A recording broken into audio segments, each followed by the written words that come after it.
आज यहाँ पे इतनी भारी संख्या में आए हुए सभी भाइयों, बहनों, माताओं, बुजुर्गों, बच्चों, आप सब लोगों को मेरा नमस्कार, सबको मेरा प्रणाम। मंच पे बैठे हुए हमारे गुजरात के सम्मानित नेता छोटू भाई जी को, महेश भाई जी को, गोपाल जी को, ईशुदान जी को, इंद्रानिल जी को और भी बहुत सारे नेता बैठे हैं, सबको मेरा नमस्कार, सबको मेरा प्रणाम। गुजरात में 1 करोड़ से भी ज़्यादा आदिवासी रहते हैं। उन सभी आदिवासियों को मेरा प्रणाम। आज मैं समझता हूं इतने सारे टीवी चैनल वाले आए हुए हैं, गुजरात के बहुत सारे लोग इस कार्यक्रम को देख रहे होंगे। 6.5 करोड़ गुजरातियों को इस मंच से मेरा सादर प्रणाम, सबको मेरा नमस्कार।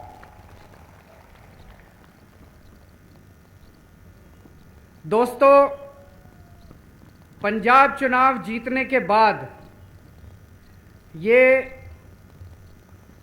हमारी पहली रैली है। इसके पहले एक हमने रोड शो किया था अहमदाबाद में, पर जनसभा पब्लिक रैली पहली रैली है और वो पहली रैली हम आदिवासी इलाके के अंदर कर रहे हैं। आदिवासियों के साथ घोर अन्याय हुआ। पहले अंग्रेजों ने चूसा, उसके बाद हमारे अपने लोगों ने शोषित किया। बड़े बड़े प्रोजेक्ट्स के नाम पे आप लोगों को विस्थापित किया गया। आज भी एक आदिवासी अपनी 2 जून की रोटी खाने के लिए, अपने बच्चों को पालने के लिए तरसता रहता है। गुजरात के अंदर बहुत बड़ी विडंबना है।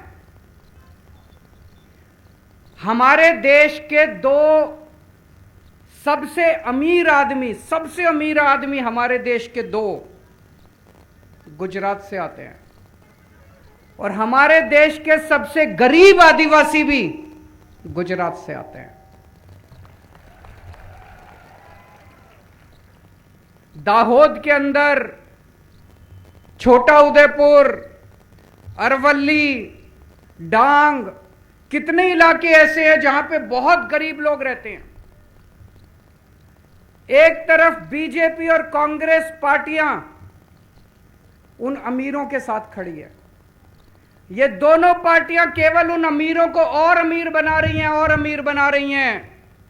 आज मैं कहने के लिए आया हूं कि केजरीवाल, आम आदमी पार्टी, छोटू भाई, महेश भाई, हम आपके साथ खड़े हैं, हम गरीबों के साथ खड़े हैं।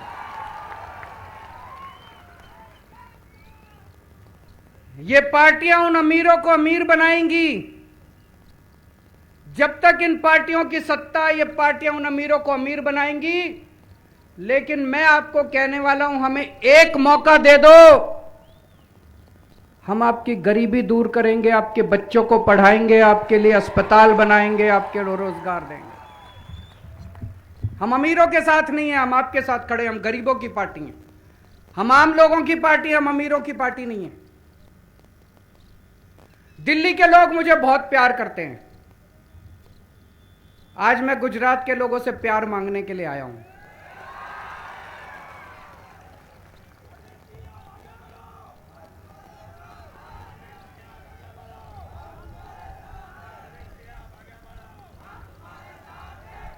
मैंने सुना है कि गुजरात के लोग दिल से काम करते हैं।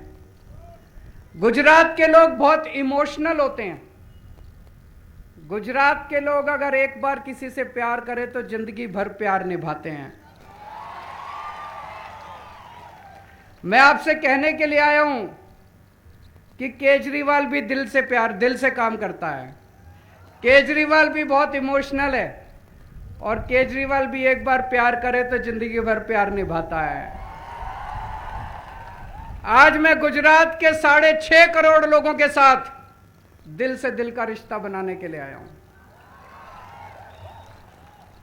मुझे राजनीति करनी नहीं आती, मुझे गंदी पॉलिटिक्स करनी नहीं आती, मुझे चोरी करनी नहीं आती, मुझे भ्रष्टाचार करना नहीं आता, मुझे काम करना आता है।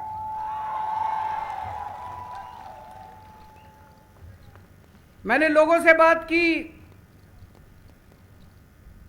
गुजरात के अंदर इस टाइम स्कूलों की, सरकारी स्कूलों की बहुत बुरी हालत है। अभी अभी महेश भाई भाषण दे रहे थे, मेरे को उन्होंने बताया, ईशुदान जी मेरे लिए ट्रांसलेट कर, 6000 सरकारी स्कूल इन्होंने बंद कर दिए मर्जर के नाम पे। 6000 सरकारी स्कूल इन्होंने गुजरात के अंदर बंद कर दिए। सरकारी स्कूलों की हालत बहुत खराब है। गुजरात के अंदर दीवारें टूटी पड़ी हैं, जंग लगे पड़े हैं, टीचर हैं नहीं। कई स्कूल ऐसे हैं जिसमें 7-7, 8-8 क्लासों का स्कूल है और एक ही टीचर है, और कई स्कूल में तो एक भी टीचर नहीं है। कितने लाख बच्चों का भविष्य खराब है। लेकिन यह बदल सकता है। हमने दिल्ली में बदल के दिखाया है। दिल्ली में भी पहले यही हाल था। दिल्ली में सरकारी स्कूलों का बहुत बुरा हाल था।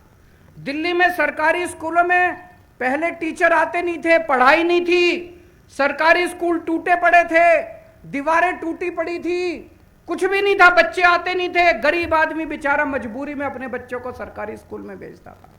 कोई अपने बच्चे को सरकारी स्कूल नहीं भेजना चाहता था। और आज 7 साल के बाद दिल्ली के सरकारी स्कूल शानदार बन गए हैं। इतने अच्छे बन गए, इस साल 4 लाख बच्चों ने अपने प्राइवेट स्कूल से नाम कटवा के सरकारी स्कूल में भर्ती कराया। इससे बड़ा और सबूत क्या होगा। 4 लाख बच्चों ने सरकारी स्कूल से, प्राइवेट स्कूल से नाम कटवा के सरकारी स्कूल में भर्ती कराए हैं। बड़े बड़े अमीर लोगों ने, बड़े बड़े वकीलों ने, बड़े बड़े डॉक्टर, अफसर अपने बच्चों का प्राइवेट स्कूल से नाम कटवा के सरकारी स्कूल में भर्ती करा रहे हैं। अब एक ही डेस्क पे, सरकारी स्कूल में एक ही बेंच पे जज का बच्चा, अफसर का बच्चा और रिक्शे वाले का बच्चा एक ही बेंच पे बैठ के पढ़ते हैं। ये बाबा साहब अंबेडकर का सपना था, जो 75 साल में पूरा नहीं हुआ। लेकिन मैंने कसम खाई है, बाबा तेरा सपना अधूरा केजरीवाल करेगा पूरा। इस साल हमारे सरकारी स्कूलों के नतीजे दिल्ली में 99.7% नतीजे आए हैं। 99.7% नतीजे भारत के इतिहास में कभी नहीं हुआ। दूसरे राज्यों में 50% आते हैं, 60%, 40%, दिल्ली में 99%। इतने शानदार स्कूल हैं। और अभी मैं देख रहा हूं, जब मेरा ऐलान हुआ कि मैं यहां आने वाला हूं, ये बीजेपी व्हाट्सएप के ऊपर बीजेपी वाले चला रहे हैं, केजरीवाल के स्कूल खराब हैं, केजरीवाल के स्कूल खराब हैं, केजरीवाल के। छोटू भाई वसावा जी और महेश भाई वसावा जी दिल्ली आए थे अभी थोड़े दिन पहले। हम इनको स्कूल दिखाने के लिए ले गए। छोटू भाई जी पसंद आए कि नहीं आए स्कूल? महेश भाई पसंद आए कि नहीं आए?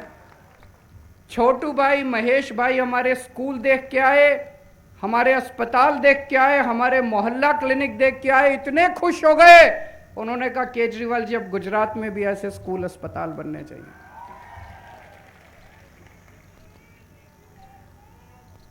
मैं आज इस मंच के माध्यम से गुजरात के मुख्यमंत्री भूपेंद्र पटेल जी को भी आमंत्रित करता हूं, आइए हमारे स्कूल देखिए, आइए हमारे अस्पताल देखिए,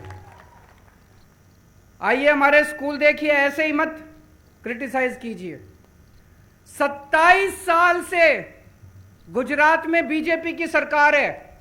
27 साल में इन्होंने सरकारी स्कूलों का यह हाल कर दिया। मैं आपको कहना चाहता हूं, 5 साल अगर आप और इनको दे दोगे, ये कुछ नहीं करने वाले। ऐसे ही चलेगा। चलेगा कि नहीं चलेगा? ये ऐसे ही करेंगे और कुछ नहीं करने वाले। इन्होंने कुछ नहीं करना, लूटना है केवल। और 5 साल दे दो, गुजरात नहीं सुधरेगा। हमें एक मौका दे दो, हमें एक मौका दे दो। अगर 5 साल के अंदर हमने गुजरात के सारे स्कूल ठीक नहीं किए, अगली बार मेरे को लात मार के भगा देना। गुजरात की भाजपा सरकार ने एक काम तो बहुत बड़ा काम किया, इन्होंने मानना पड़ेगा। पूरी दुनिया में पेपर लीक करने के मामले में इन्होंने वर्ल्ड रिकॉर्ड किया है। सारे रिकॉर्ड तोड़ दिए, दुनिया के सारे रिकॉर्ड। आपने गिनीज बुक का नाम सुना है? Guinness book of world record है। मैंने सुना कल गिनीज बुक वालों की मीटिंग हुई है। उस मीटिंग में वो भारतीय जनता पार्टी का नाम डालने वाले हैं सबसे ज्यादा पेपर लीक करने के मामले में। मैं अभी देख रहा था 2014 में जीपीएससी मुख्य अधिकारी पेपर लीक, 2015 में तलाटी परीक्षा पेपर लीक, 2016 में तलाटी सुरेंद्र नगर गांधीनगर पेपर लीक, 2018 में टीईटी पेपर लीक, 2018 में मुख्य सेविका पेपर लीक, 2018 में नायब चिटनीस पेपर लीक, 2018 में लोक रक्षक दल पेपर लीक, 2019 में गैर सचिवालय क्लर्क पेपर लीक, 2021 में हेड क्लर्क पेपर लीक, 2022 में गुजरात ऊर्जा विकास निगम पेपर लीक, 10वीं बोर्ड के एग्जाम पेपर लीक, कक्षा 7 का पेपर लीक, सूरत यूनिवर्सिटी का पेपर लीक।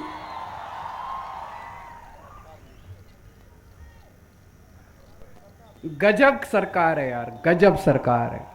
नहीं, गजब है कर दिया इन लोगों ने। एक मैंने सुना भूपेंद्र पाटिल साहब एक जगह भाषण दे रहे थे। उन्होंने बोला हम गुजरात को ऐसा विकास देंगे, हम गुजरात को ऐसा कर देंगे, हम गुजरात। एक बच्चा खड़ा हुआ, बोला जी एक पेपर करके दिखा दो बिना लीक किए। तुम गुजरात सरकार बाद में चला लेना, एक पेपर तो बिना लीक किए कर। आज मैं इस मन से चैलेंज करता हूं, सारे मीडिया वालों को बोलता हूं कल अखबार में छापना आप लोग। मैं भूपेंद्र पाटिल को एक चैलेंज देता हूं, एक पेपर बिना लीक किए करके हुए दिखा दो, हम मान जाएंगे आप लोगों को। एक पेपर बिना लीक किए हुए तुम करके दिखा दो, हम मान जाएंगे। पेपर लीक करने में इस सरकार ने गजब कर दिया। दिल्ली में हमने सरकारी अस्पताल बहुत अच्छे कर दिए। आज सुबह सुबह जिस गाड़ी से मैं आ रहा था, हमारा ड्राइवर भी आदिवासी इलाके से था। मैंने उनसे पूछा, मैंने कहा कि आदिवासी इलाके में अगर कोई बीमार हो जाए तो आप कहां जाते हो? बोला जी कई बार नीम हकीम होता है गांव के अंदर। बोला नहीं तो फिर किसी प्राइवेट डॉक्टर के पास जाते हैं शहर में, नहीं तो किसी सरकारी अस्पताल में। बहुत बुरा हाल है। सरकारी अस्पताल खराब हैं कि अच्छे हैं? जिन जिन लोगों को लगता है अच्छे हैं हाथ खड़े करें, जिन जिन लोगों को लगता है खराब है हाथ खड़े करें। ये कैमरे वाले जरा दिखा दीजिए पीछे, जरा कैमरा घुमा के दिखा दो बीजेपी की सरकार को कि 27 साल के अंदर उन्होंने अस्पतालों का क्या हाल करा है।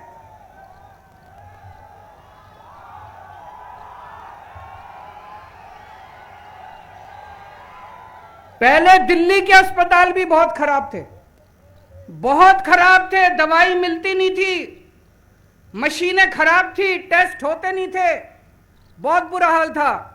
लेकिन दिल्ली के अंदर 5 साल के अंदर आज इतनी अच्छी व्यवस्था है। हर गली के अंदर हमने मोहल्ला क्लिनिक खोल दिए। आज दिल्ली के 2 करोड़ लोगों को हम पूरा इलाज मुफ्त दे रहे हैं।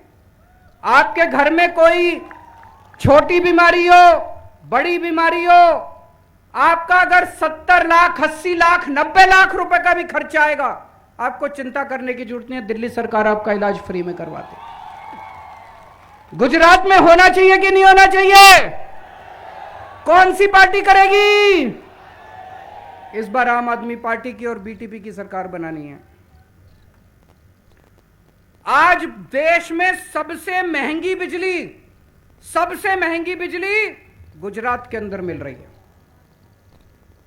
और दिल्ली के अंदर आज फ्री में बिजली मिल रही है। लोगों को 24 घंटे बिजली मिल रही है, फ्री में बिजली मिल रही है।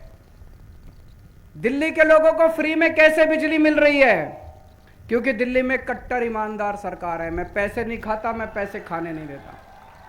हर चीज में मैंने पैसे बचाए, हर चीज में मैंने रिश्वतखोरी बंद कर दी। खूब सारे पैसे बच गए, उन पैसों से मैंने अपने लोगों की बिजली फ्री कर दी। ये बीजेपी वाले मेरे को खूब गालियां देते हैं, कहते हैं केजरीवाल फ्री कर रहा है, फ्री कर रहा है, फ्री कर रहा है। ईमानदार हूं इसलिए कर रहा हूं। तुम लोग बेईमान हो इसलिए नहीं कर रहे। अब ईमानदारी का एक ही पैमाना है, जो नेता फ्री बिजली करे वो ईमानदार, और जो महंगी बिजली दे वो बेईमान है कि नहीं है? गुजरात के लोगों को फ्री बिजली चाहिए नहीं चाहिए? 24 घंटे बिजली चाहिए नहीं चाहिए? कौन सी पार्टी करेगी? आम आदमी पार्टी। आज गुजरात का पढ़ा लिखा युवा रोजगार के लिए दर दर भटक रहा है। दिल्ली में पिछले 5 साल में हमने 12 लाख बच्चों को रोजगार दिया। 12 लाख बच्चों को, सबका वेबसाइट के ऊपर है, मैं हवा में बात नहीं कर रहा, वेबसाइट। 12 लाख बच्चों को हमने रोजगार दिया है। आने वाले 5 साल में 20 लाख और बच्चों को रोजगार देने का प्लान बनाया है। तो आज मैं इस मंच के जरिए गुजरात के युवाओं को अपील करना चाहता हूं, जो युवा बेरोजगार घूम रहे हैं, जो युवा अच्छा गुजरात चाहते हैं, केवल आम आदमी पार्टी ईमानदार पार्टी है। आम आदमी पार्टी युवाओं की पार्टी है। सब लोग जुड़ोगे आम आदमी पार्टी के साथ, और आइए मिलके एक सुनहरा गुजरात बनाते हैं। आपके रोजगार का भी इंतजाम करेंगे। आज दिल्ली से हमने भ्रष्टाचार खत्म कर दिया। आप दफ्तर में जाते हो, सरकारी दफ्तर में राशन कार्ड बनवाना है, जाति प्रमाण पत्र बनवाना है, ये बनवाना है, हर चीज के पैसे देने पड़ते नहीं पड़ते? दिल्ली में नहीं देने पड़ते। दिल्ली में सारा काम मुफ्त में होता है। कैसे? हमने एक नंबर जारी कर दिया। हमने कहा इस नंबर पे फोन करो, जो काम करवाना है इस नंबर पे बताओ। आपको बिजली का कनेक्शन लेना है, आपको राशन कार्ड बनवाना है, आप फोन करो। वहां से वो बोलेंगे जी हम दिल्ली सरकार से बोल रहे हैं, बताइए आपका क्या काम है। आप कहिए मुझे बिजली का नया कनेक्शन लेना है, मुझे राशन कार्ड बनवाना है। उधर से वो आदमी कहेगा कि हम आपके घर कितने बजे आए आपका काम करने के लिए। आपको दफ्तर नहीं जाना, आपको सरकारी दफ्तर नहीं जाना, आपको दलाल के चक्कर नहीं काटने। आप टाइम बताओ, उस टाइम दिल्ली सरकार का ऑफिसर आपके घर आएगा, आपके घर आके आपका काम करके जाएगा। गुजरात में होना चाहिए नहीं होना चाहिए? दोस्तों, मेरे को राजनीति करनी नहीं आती, मेरे को काम करना आता है। अगर आपको स्कूल चाहिए, अगर आपको अस्पताल चाहिए, रोजगार चाहिए, तो हमें वोट दे देना। और गंदी राजनीति चाहिए, भ्रष्टाचार चाहिए, गुंडागर्दी चाहिए, तो उनको बीजेपी वालों को वोट दे देना। मैं पढ़ा लिखा हूं, इंजीनियर हूं, कट्टर ईमानदार हूं। इन्होंने मेरी खूब इंक्वायरी कराई। केंद्र सरकार ने मेरे ऊपर सीबीआई की रेड कराई, इनकम टैक्स की रेड कराई, ईडी की रेड कराई, मेरे दफ्तर पे भी, मेरे घर पे भी, इनको कुछ नहीं मिला। इसीलिए मैं छाती चौड़ी करके आपके सामने खड़ा हूं। अगर इनको कुछ मिल जाता तो मेरी भी फाइल खोल के रख लेते और मैं भी इनकी नाक के, इनके पैर के नीचे होता। आज मैं खुल के इसलिए बोल रहा हूं क्योंकि कट्टर ईमानदार हूं, कट्टर देशभक्त हूं। आम आदमी पार्टी ईमानदार लोगों की पार्टी है, शरीफ लोगों की पार्टी है, पढ़े लिखे लोगों की पार्टी है, कट्टर देशभक्त लोगों की पार्टी है। आज मैं सभी युवाओं को अपील करता हूं कि ज्यादा से ज्यादा संख्या में आप आम आदमी पार्टी ज्वाइन कीजिए। मैं महिलाओं को अपील करता हूं, आपके बच्चों के भविष्य का सवाल है। अगर आप वापस इन बीजेपी वालों को, कांग्रेस वालों को वोट देते रहे, आपके बच्चों का भविष्य नहीं सुधरने वाला और 5 साल खराब हो जाएंगे। आज मान लो आपका बच्चा 10 साल का है, अगले चुनाव तक 15 साल का हो जाएगा, अगले चुनाव तक 20 साल का हो जाएगा, उसका तो भविष्य खराब हो जाएगा। टाइम कम बचा है, इसी बार इसी चुनाव के अंदर इन पार्टियों को उखाड़ के फेंकना और आम आदमी पार्टी की सरकार बनाना। मुझे कभी जहाज में जब आ रहा था दिल्ली से, एक बीजेपी का नेता मिला, उनसे मैं बात करने लगा। मैंने कहा कि आप लोग गुजरात में कुछ काम क्यों नहीं करते? जब हमने दिल्ली में 7 साल में इतना काम कर दिया, तो तुम लोगों ने 27 साल में क्यों नहीं किया? बोला सर हमें काम करने की क्या जरूरत है, हमारे को तो वैसे ही सत्ता मिल रही है, लोग वोट दे रहे हैं, हम क्यों काम करें? बोला कांग्रेस हमारी जेब में है, कांग्रेस के सारे नेता हमारी जेब में हैं। कोई भी नेता चाहे कांग्रेस की टिकट पे लड़े चाहे बीजेपी की टिकट पे लड़े, हम जब चाहें सारे कांग्रेस वाले हमारे पास आ जाते। बोला हमें चुनाव लड़ने की जरूरत ही नहीं है। इतना घमंड, इतना अहंकार।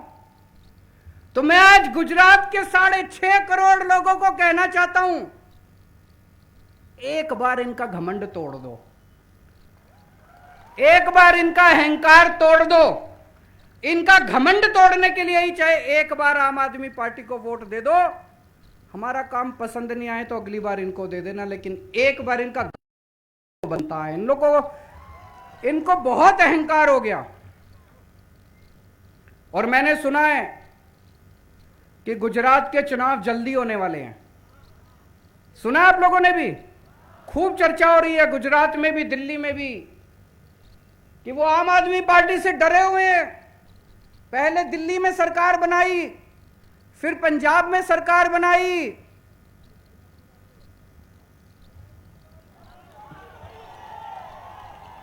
अब गुजरात की बारी है कि नहीं है?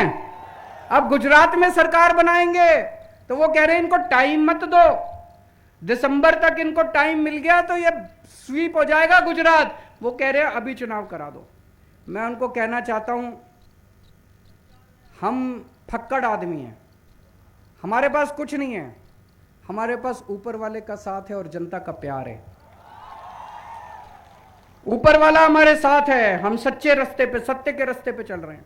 ऊपर वाला हमारे साथ है, हम ईमानदार लोग हैं, जनता का साथ है। तुम आज चुनाव करा लो चाहे 6 महीने बाद चुनाव करा लो, इस बार तुम्हारा पत्ता साफ है।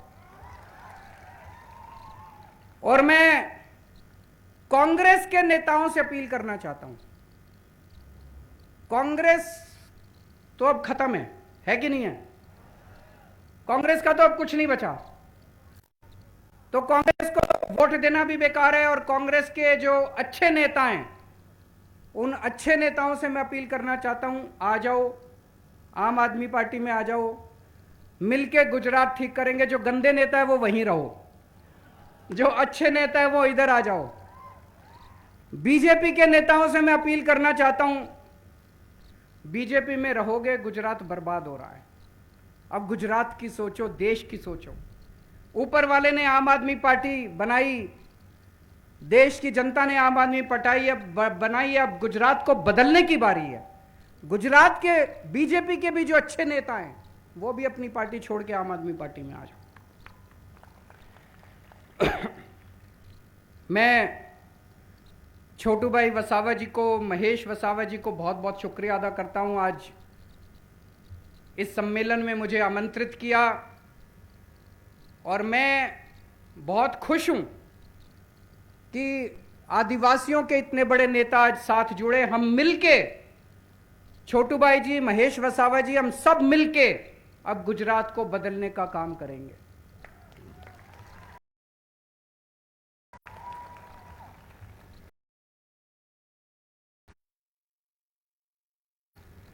एक चीज मेरे मन में खटक रही है जब से मैं, भारतीय जनता पार्टी का अध्यक्ष कौन है गुजरात का?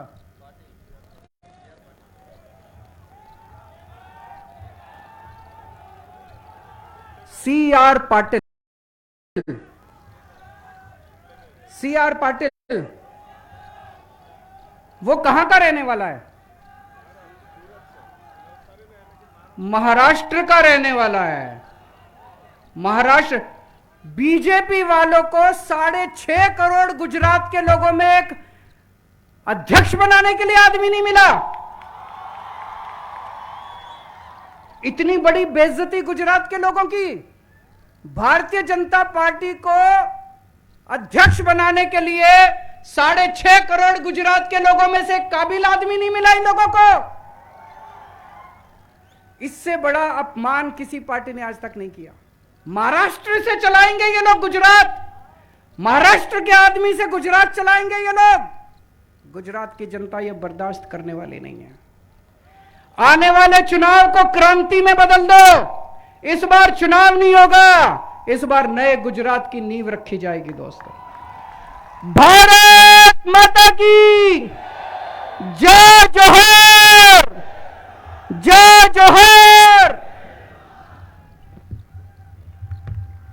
खूब खूब आभार। अपना माननीय આગેવાન શ્રીઓ હવે આપણી વચ્ચેથી વિદાય લેશે। આપણે ધીરે ધીરે વ્યવસ્થા ખોરવાય નહીં એ રીતે આપણે